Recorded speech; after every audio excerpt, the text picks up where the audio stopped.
I cried myself to sleep, so I woke up 10 years younger as I try to save people I love. The universe punished me until I lost my lover while pregnant with his children. If you ask me to describe my life in one word before all of this happened, I'd probably say tired. Just tired, not sleepy tired, soul tired, the kind of tired that coffee can't fix. I was 31, working a job I didn't care about, living in a shoebox apartment with peeling paint, and if I'm being brutally honest, the only thing I looked forward to was ordering takeout I couldn't afford. My bank account was a horror movie, my love life a tragicomedy, my dreams collecting dust somewhere between the versions of me that actually believed in them. And don't get me wrong, I wasn't dying or homeless or in some dramatic disaster movie situation. I was just stuck. I'd wake up, go to work, come home, scroll endlessly through other people's lives on Instagram and ask myself, when did I fall off the map of my own story? The truth, I wasted my 20s. I played it safe, told myself I'd figure it out later, and then one day later became now, and now was gray, bland, and suffocating. My friends had outgrown me. One was married with twins, another ran her own business, another had just moved abroad and posted pictures of herself drinking wine on rooftops in Paris. Meanwhile, I was the let's grab drinks sometime friend who nobody actually grabbed drinks with. And relationships, God, don't get me started. The last serious guy I dated dumped me via text message, a text message, and I don't even mean a long one, 3 words. This isn't working. That was 2 years ago, and since then my romantic life had been a series of swipes, awkward dates, and men who said, "You seem like wife material," but ghosted by the weekend. I tried hobbies. Pottery, painting, jogging, nothing stuck. I tried therapy. I cried for a while, then quit when I realized it cost more than my rent. And then there were the regrets, the endless reruns of mistakes playing on a loop in my head at 2 a.m. The college program I never applied to, the guy I liked but never told, the job I turned down because I was scared, the trip I kept putting off until it was too late. Regret is like mildew, it creeps in slowly until one day you realize it's everywhere. That night, the night everything changed, I was lying in bed, scrolling my phone, watching a video of some 22-year-old influencer giving a TED talk about how to live your best life. I wanted to throw my phone at the wall. I wanted to scream because I was supposed to be her. I was supposed to be someone, but I cried, ugly cried, face in pillow, snot on the sheets, the whole 9 yards. I whispered to myself, half prayer, half curse, if I could just go back, just give me one more shot, I'd do it right this time. And maybe that's where the story should have ended. Me crying myself to sleep, then waking up to another day of dragging my body through the motions. But it didn't, because when I opened my eyes again, something was wrong. The ceiling above me wasn't my ceiling. The walls weren't the same beige. The air smelled like home, not my tiny, lonely apartment home, and when I sat up, I froze. I was in my old bedroom, my childhood bedroom, posters of bands I hadn't listened to in a decade, a dresser covered in cheap makeup, my high school hoodie tossed on the floor. And then came the sound that shattered me. Breakfast, my mom's voice, my mom who had been dead for 5 years, alive, calling me like nothing had ever happened. That's when I realized I wasn't 31 anymore. Somehow I had woken up 10 years younger. I didn't move at first, I couldn't, my brain kept telling me this wasn't real, that it was some kind of hypervivid dream, or maybe I'd finally snapped. But everything felt too solid, the blanket scratchy against my skin, the cheap wooden bedframe squeaking when I shifted, even the faint smell of vanilla lotion coming from my nightstand, the kind I used religiously at 21. Shaking, I reached for my phone, not my sleek, cracked smartphone, the little pink flip phone I hadn't seen in years. My fingers trembled as I opened it. The date hit me like a truck. June 12, 2013. I stared at the glowing numbers until my eyes blurred. This wasn't possible. It couldn't be. But every detail screamed otherwise, the old posters on my walls, my chipped nail polish in a shade I hadn't worn in a decade, even the song faintly playing on the radio outside my room. Katy Perry, 2013, and then before I could process more, my mom's voice came again. "Come on, you're gonna be late." I swear my heart stopped, because I hadn't heard that voice in years, not since the hospital. I stumbled out of bed, nearly tripping over my own shoes, and ran into the hallway, and there she was, my mom, standing in the kitchen, alive, wearing her old flower print apron and frying eggs like it was any normal morning. I don't know what I expected myself to do, but what I did do was collapse into her arms and sob like a child. She laughed awkwardly, patted my back, and said, "Wow, someone's emotional today." I wanted to tell her everything. That she was supposed to be gone, that I had missed her so much it physically ached, but all that came out was, "I love you," over and over, and she just smiled, kissed my forehead, and said, "I love you too. Now eat before you're late for class." class, right, because in this world I was still in college, still that 21-year-old girl who thought she had forever ahead of her. I sat down at the table, staring at the food like it was holy, like I'd never seen scrambled eggs before in my life. My mom kept glancing at me, probably wondering if I'd lost my mind, and maybe I had, but here's the thing. I wasn't scared, not yet, I was excited. For the first time in years, I felt like maybe I'd been given the thing I prayed for, a reset, a second chance. After breakfast, I locked myself in the bathroom. Not because I needed to pee, but because I needed to see my face again. The mirror didn't lie. Smooth skin, bright eyes, no permanent dark circles. My hair was thicker, shinier, not the thinning, heat-damaged mess I'd been tying into a sad bun at 31. I looked like me, younger me. I leaned in so close I fogged the glass with my breath, touched my own cheeks, pulled at them, waiting for the dream to glitch, for my reflection to crack. But it didn't, it was real. Holy shit, I whispered. And then louder, holy shit. I pulled open the drawers one by one, cheap lip glosses, drugstore mascara, a half-empty pack of gum I used to sneak into lectures, everything exactly as I remembered, and then my phone. That stupid little pink flip phone with stickers on the back. I flipped it open again. 2013, texts from people I hadn't spoken to in years. Party tonight, don't forget the group project. God. The nostalgia hit like a tidal wave, and then I checked myself because nostalgia was dangerous. Was this real, or was I having some kind of mental break? Maybe I was 31, drooling on my pillow in my dingy apartment, and this was just my brain's way of comforting me before I died of a heart attack. But then my stomach growled, and the eggs I'd just eaten tasted very real. I laughed, out loud, alone in the bathroom. Okay, universe, you gave me what I asked for, a reset. Let's see if I can actually handle it. The first test came when I looked outside my room big window. The street outside looked different, not new or older. Cars that should have been scrapped years ago sat shiny and fresh in driveways. My neighbor's dog, the one that died when I was 25, was barking like it was still alive.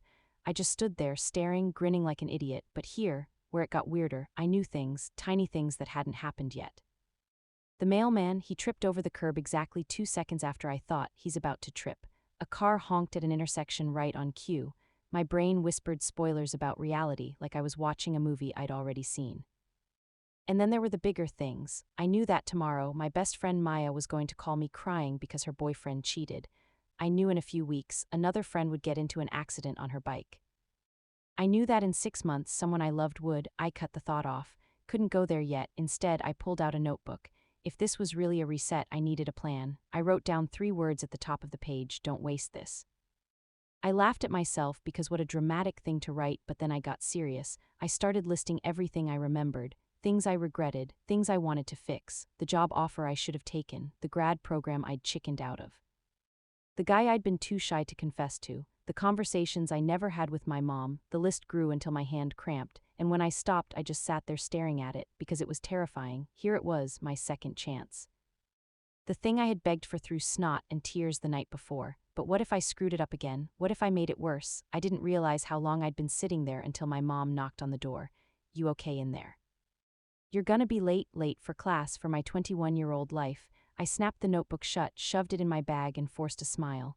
Yeah, I'm good, I said, though my voice shook, but I wasn't good. Because if I was really back in 2013, then I had no excuse anymore. I had to live differently, and for the first time in years, the thought didn't make me tired. It made me electric. I was ready. At least that's what I thought, before things started to crack. I didn't think walking back into my old campus would hit me that hard, but the smell of cheap coffee and the chatter of too loud conversations, it was like stepping into a time capsule. My 21-year-old self had lived here, stressed here, cried in these lecture halls. And now I was back, but different. I spotted Maya instantly, bouncing on her heels outside the building, waving her phone at me.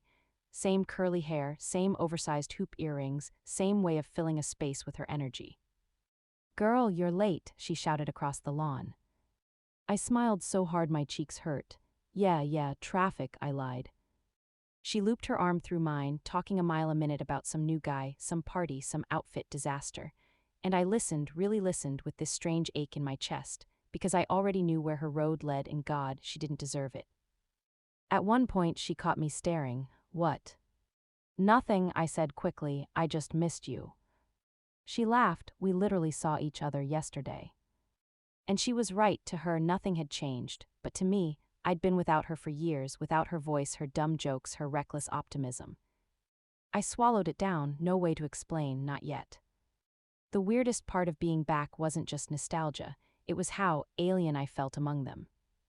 Everyone stressed about tests, internships, hookups, and I was sitting there thinking about mortgages and funerals and whether climate change was gonna wipe us all out. My brain had lived a decade longer than theirs. One night at a party, I remember standing in a crowded kitchen while kids, God, they really looked like kids, argued about beer pong. Someone handed me a red cup and I just started laughing. "What's so funny?" a guy asked. I shook my head, nothing, just déjà vu. He grinned, "You're weird." And I felt like a ghost, like I was haunting my own past. But it wasn't all heavy, some moments were hilarious, like remembering old tech. One friend was freaking out because she lost her iPod. I nearly choked trying not to say, "Don't worry, in 10 years you'll stream everything from a tiny slab of glass you carry everywhere."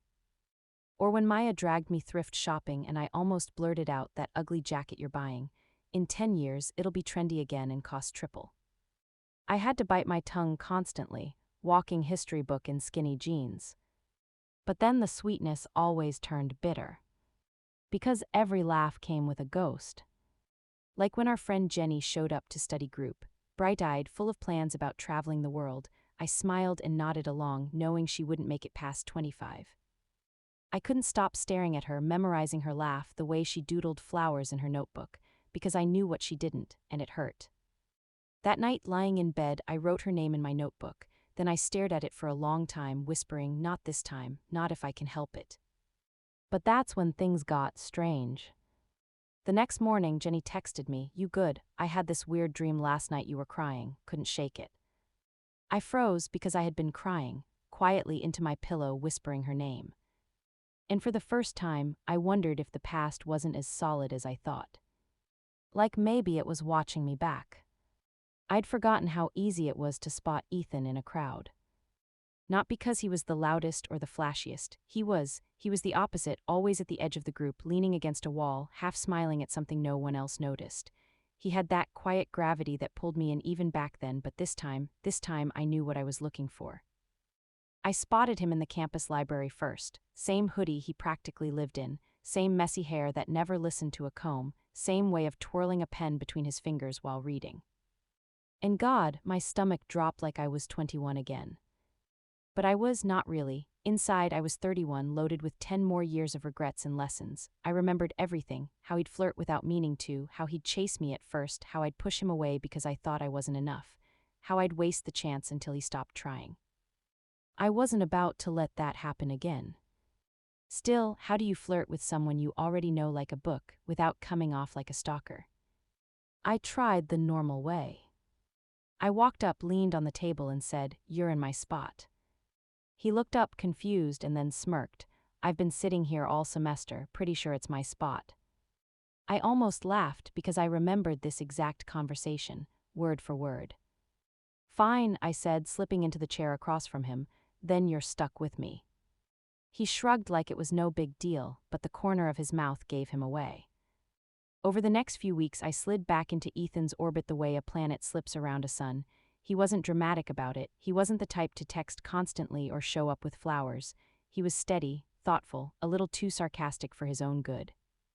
He'd share snacks during study group, crack jokes under his breath that only I could hear, ask me to walk with him after class like it was casual, though his eyes lingered a little too long when we said goodbye. It was familiar, sweet, dangerous. Because I remembered the fork in the road. Back in my first life, I'd been so focused on my insecurities, on not being the kind of girl someone like him would want long-term, that I pulled away, ignored the signs, played it cool until he believed me, until he stopped chasing. Not this time. This time I lined in. The first real test came at a party. I wasn't supposed to be there. I'd sworn off most of the loud, beer-soaked nonsense, but Maya dragged me along.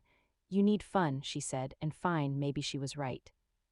The place was a mess of red cups and cheap vodka, but then I saw Ethan on the back porch, sitting on the steps away from the noise, fiddling with his lighter. My heart knew what to do before my brain caught up. I walked outside, sat down next to him and said, "You hate this as much as I do, huh?" He laughed softly. "Loud parties, sticky floors, guys who can't handle their alcohol. Yeah, not really my thing." Same, I said, and I meant it. He looked at me then, really looked, and something shifted. In my first life, I'd missed it, or maybe I'd been too scared to meet his gaze, but this time I held it, and I swear the whole world tilted around us. It wasn't instant fireworks, it was slower, quieter, like embers catching. We started sitting together in class, sharing notes, walking across campus at night. He'd carry my books without asking. I'd tease him about his terrible taste in music. Little things, domestic things, the kind of details you don't notice until you've lost them. One night, while we were supposed to be studying, he leaned back in his chair, watching me scribble notes, and said, "You're different lately." My pen froze. Different how? Just more sure of yourself, like you know things the rest of us don't. I almost choked because he wasn't wrong. I forced a smile. Maybe I just finally figured out what I want. His eyebrows lifted, and what's that? I wanted to say you, God, I wanted to, but I bit my tongue, not yet. Instead, I said, "You'll see." The first kiss came weeks later, after a late-night walk. It was cold enough for our breath to fog, and I kept brushing my hand against his, testing the waters. Finally, he just reached out and laced his fingers through mine like it was the most natural thing in the world. My chest exploded. When we reached my dorm, neither of us wanted to say goodbye. He hesitated, scratched the back of his neck, and said, "Can I?" I didn't let him finish. I leaned in, pressed my lips to his before my courage failed. It was soft, sweet, familiar, and brand new all at once. When I pulled back, he grinned like an idiot. Finally. Finally, like he'd been waiting for me to stop being scared. And I realized I wasn't just rewriting my life, I was rewriting his too. But here's the thing about second chances. They don't come free. The closer I got to Ethan, the more the world shifted, subtly at first. A friend forgot a memory we shared like it had been overwritten. A professor assigned a paper I swore didn't exist last time around. Jenny, sweet Jenny, kept texting me about strange dreams where she saw me crying. And then one night, lying in bed, I thought about how I'd changed fate, how I'd let Ethan in earlier this time, how I'd saved Jenny from one heartbreak already, how I was nudging the world off its rails. And the thought hit me like a punch. If I get to keep Ethan this time, what will I lose instead? I told myself it didn't matter, that love was worth it, that this was my shot and I wasn't going to waste it. But deep down I felt it, the balance shifting, the cost tallying itself in the dark. And when Ethan whispered, "I think I'm falling for you," one night I whispered it back with my whole chest, knowing the universe was listening, waiting to collect. Because nothing this good comes without a price. And I was about to find out what mine was. It started with a list.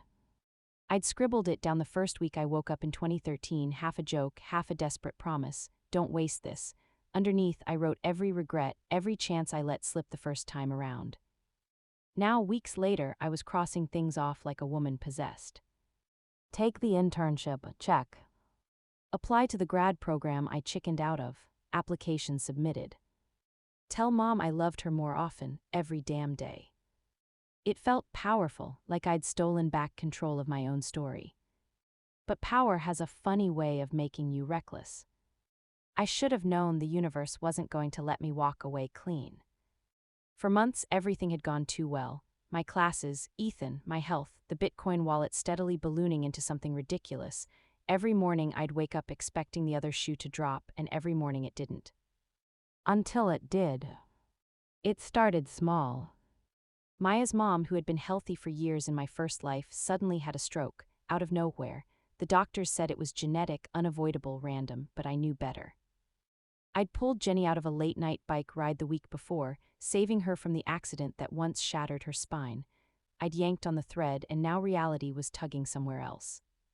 I sat with Maya in the hospital waiting room, holding her while she sobbed into my shirt. Her pain was raw, jagged, and I hated myself for wondering if I'd caused it. When she finally fell asleep against my shoulder, I whispered, "I'm sorry," not to her, to the universe.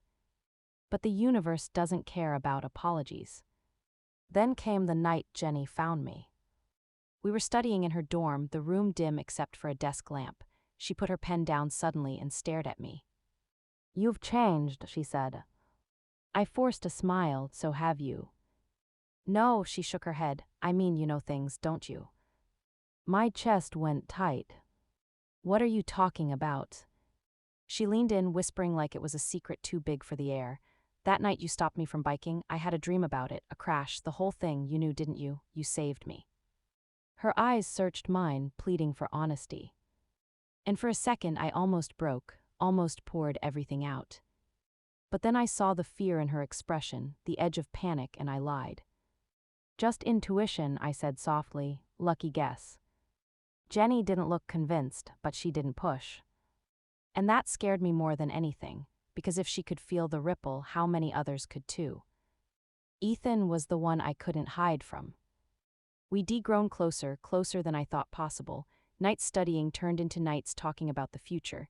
Kisses turned into plans, and when he finally asked if I wanted to move in with him after graduation, I said yes without hesitation. But love doesn't blind him. Ethan saw me. One night as we lay tangled in bed, he murmured, "You ever feel like you're carrying two lives?" My breath caught. Why? Because sometimes you look at me like you've known me forever, he said, and sometimes you look at me like you're afraid you'll lose me tomorrow. I couldn't answer, I just pressed my face into his chest and held on tighter. Because he was right, both were true. And then it happened, the balance I'd been dreading. We were celebrating, me, Ethan, Maya, Jenny, a few others. Graduation had just ended. My parents were there too, proud, beaming, alive. Everything was perfect. Too perfect. On the drive home, traffic snarled on the highway. Brake lights, chaos, horns. We were at a dead stop when I heard it, the screech of tires, the shatter of glass. The car behind us slammed into the median, flipping once, twice. I screamed as metal crumpled like paper. Ethan grabbed my hand. We ran to help. The driver didn't make it. When the paramedics pulled the sheet over his face, I felt the blood drain from mine. I knew him. Not personally, but from memory. In my first life, that accident hadn't happened. That man had lived long enough to have kids, a business, a life. But not now. Now he was dead. And the only thing that had changed was me. That night I couldn't sleep. I sat on the floor of my room, notebook open, pages filled with lists of all the things I'd changed. Beside each one, I wrote a question mark. Save Jenny, right arrow, Maya's mom stroke. Early cancer detection, right arrow, stranger's death in car crash. Bitcoin riches. Every choice, every victory had carved a wound somewhere else. The universe wasn't random, it was an accountant, balancing ledgers I couldn't see. And I realized then I couldn't save everyone. If I wanted to hold on to Ethan, to Mom, to Maya, to Jenny, it would come at a cost. Someone somewhere would pay. The only question was, who? Life went on. I finished my program, started my career, invested smart, built the kind of stability I never dreamed of in my first life. By my late 20s, I was already wealthier than most of my peers. People whispered about my luck, my instincts, my uncanny timing. They didn't know I was terrified of it. Every dollar I made felt like a stolen coin. Every smile from Ethan, every hug from Mom, every laugh from Maya felt borrowed. Because the older I got, the louder the whisper grew, "This doesn't belong to you." But then came the day I found out I was pregnant. I stared at the test in my shaking hands, heart pounding, tears spilling before I even understood them. Ethan found me on the bathroom floor, sobbing. "Hey, hey," he whispered, pulling me into his arms. "What's wrong?" I pressed the test into his palm. His eyes widened, then he grinned. "We're having a baby." I nodded, choking on a laugh. Pregnancy. At 21, the word felt too big for me, like trying to swallow a star. I stared at that test for hours, convinced my hands were shaking not just from nerves, but from the knowledge that this was another thread I was pulling on fate's fragile web. Ethan was overjoyed. He held me that night, whispering plans into the dark, names, houses, trips we'd take with our child. His voice was warm against my skin, and for once I let myself believe. Maybe this wouldn't break me. Maybe this was the thing that saved me. But happiness never comes clean. The betrayal came weeks later. Not the same way as before, not with the same recklessness, but it cut all the same. Ethan, my Ethan, kissed someone else at a party when drunk. I found out 2 days later. The old me, the first life me, would have left, would have slammed the door and never looked back, but now I wasn't 21, not really. I'd lived through heartbreak, through loss, through the cruel balancing act of the universe, and I knew people could be both weak and worthy at once. I made him sit with me, made him look me in the eyes while I told him how fragile I felt, how this baby inside me wasn't just cells and hope, it was proof that maybe I could rewrite the ending of my life. And then I said, if you want me, you don't get to be careless with me anymore. Not now, not ever. He broke, actually broke, and for the first time I saw the boy who'd chased me for years crumble under the weight of his own mistakes. We rebuilt. It wasn't smooth, it wasn't pretty, but it was real. My friends grew alongside me. Maya visited me weekly, bringing me ridiculous snacks she swore the baby would love. She spoke about law school with a determination that made me tear up. Her mom was recovering from the stroke but partially paralyzed. Maya didn't waver. I'll carry her when she can't walk, I'll speak when she can't, that's what we do. Jenny wrote more than ever, her blog was picking up traction. I want to make people feel less alone, she told me one night, tapping her laptop. I looked at her, vibrant and alive, and thought, you were supposed to be gone by now, but you're here. And me, I was preparing to be a mother. The day of the ultrasound, I squeezed Ethan's hand so hard I thought I'd break it. The tech smiled at the screen and said, congratulations, you're having twins. I laughed so loudly it startled the nurse. Tears rolled down my cheeks, unstoppable. Twins, 2 lives, 2 chances. It felt poetic, cruel, and merciful all at once. Ethan kissed the top of my head. Guess we're in for double trouble. But deep down I thought, of course the universe would do this. 1 child wasn't enough. I carry 2 lives because I've been living 2 lives all along. I woke up to the pale light of morning spilling through the blinds, brushing warmth across the sheets. My hand reached instinctively to the other side of the bed, half asleep, ready to curl around Ethan's familiar body. But the sheets were cold, empty. My eyes fluttered open, maybe he's in the shower. Ethan, my voice cracked against the silence. No reply. I threw the blanket back and padded barefoot into the hallway. The bathroom door was open, empty. Our tiny living room was still, the TV dark, the air heavy with the faint scent of last night's leftovers. My heart picked up. The kitchen gave me my answer, or at least a cruel placeholder for one. On the fridge, a neon square clung crookedly to the surface, a sticky note, yellow and cheerful as if mocking me. His handwriting was rushed, slanted, still recognizable. Gone to get us food, we'll be back soon. A small smile tugged at my lips, foolish and fragile. That was so him, always trying to take care of me. I pressed the note flat against the fridge, ran my fingers over the ink like it might still be warm. I climbed back upstairs, sat on the bed, and told myself he'd be back in 20 minutes, maybe 30 if the lines were long. But an hour passed. Then 2. Then 3. By the 4th, my chest was a cage crushing inward. I called his phone again and again until the robotic voicemail felt like a slap. I called my mother, my voice trembling. Have you seen Ethan? Did he say anything? Her voice was calm but laced with worry. No, baby, he didn't call me. Maybe the store ran late. But by nightfall, denial had nowhere left to hide. We searched, friends, family, even neighbors who barely knew us scoured the streets. His mother cried into my shoulder, shaking, whispering prayers. I plastered his face everywhere, radio announcements, TV stations, flyers stapled on poles like desperate confessions. But each hour dragged heavier than the last, and a truth I had tried to bury clawed its way to the surface. I knew why he was gone. I saved my mother, I tilted the scales of time, and now something else was tilting back. The universe didn't give second chances freely, it demanded balance. I locked myself in our bedroom, drowning in his shirts, his cologne fading into memory. My hands clutched the fabric like it could bring him back. The not knowing shredded me more than any certainty of death ever could. Was he out there, breathing, or had the reset stolen him to punish me? Days blurred, I stopped sleeping, stopped eating. Even when people sat beside me, voices soft and careful, all I heard was silence. My children shifted inside me, tiny movements like fragile reminders of life, but I couldn't bring myself to care. What was life without Ethan? One night I crumpled on the floor with his jacket pressed to my face.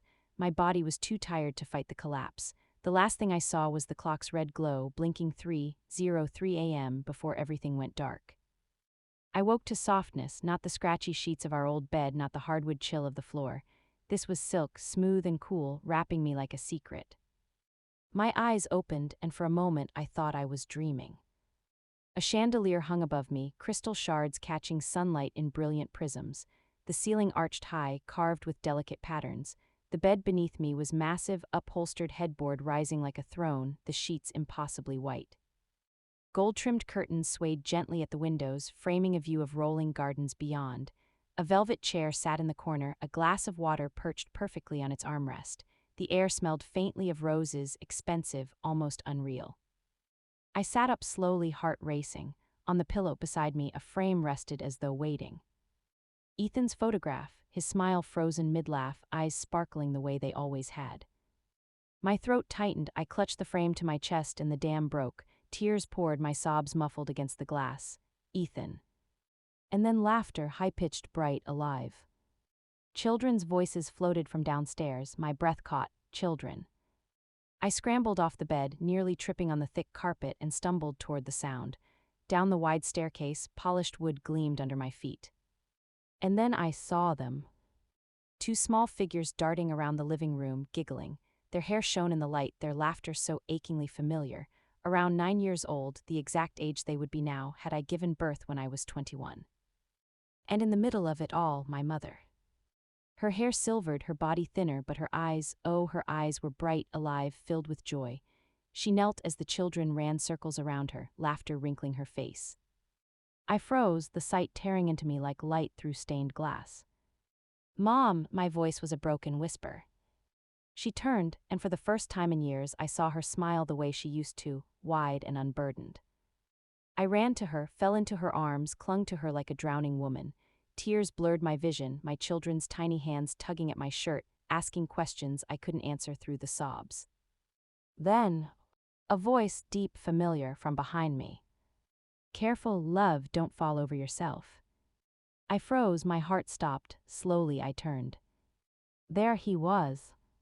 Ethan. Older, broader, more carved by time, his chest bare, muscles defined, a scar slashing across his stomach like a cruel reminder. He looked impossibly alive, impossibly real, more handsome than I remembered. My knees buckled, the memory hit me in a rush, flashes of truth, jagged and merciless.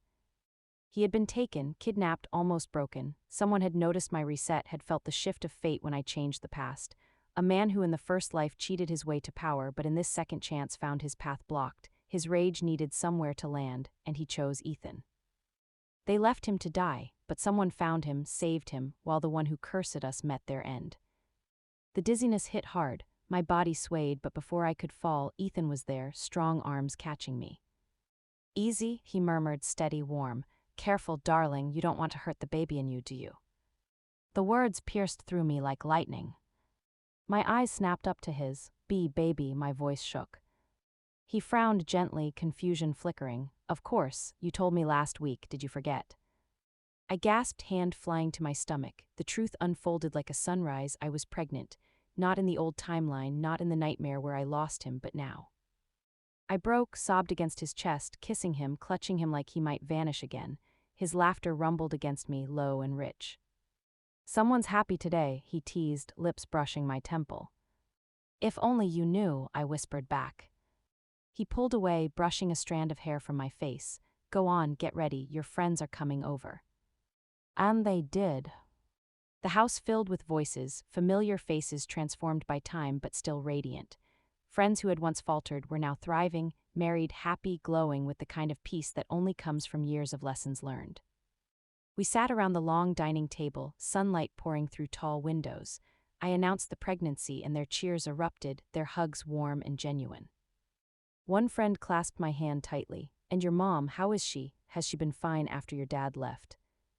"Yes, my dad left my mom for another woman, but to me, it is better than not seeing my mom now, and maybe she's actually happy too." I glanced at her across the room, laughing with my children, alive and whole. My throat thickened. She's good," I said softly, "better than ever." But I didn't mention the shadow of fear that lingered in the back of my mind, the memory of universes twisting, balancing, punishing. I didn't tell them about the scar across Ethan's body or the way time itself seemed to breathe against my neck some nights. Some truths were too heavy to share. That night after everyone left, I stood by the window, watching the stars blink against the sky. Ethan wrapped his arms around me from behind, lips pressing into my shoulder. "Do you ever wonder," I whispered, "what would have happened if we didn't get another chance?" His silence was thoughtful, then he kissed the side of my head. No, because we did. And maybe that was enough. Life is never clean, it is jagged, stitched with regret and stitched again with love. I thought the reset was about changing everything, fixing every broken piece, but maybe it was only about learning to hold what matters and to let go of what doesn't. I kissed my children goodnight, held my mother's hand until she fell asleep, curled into Ethan's chest as his breathing slowed. And before my eyes closed, I whispered a promise to the shadows that still lingered in the mirror. You can take time, you can take years, but you will never take this love. The darkness rippled, and for once it stayed silent.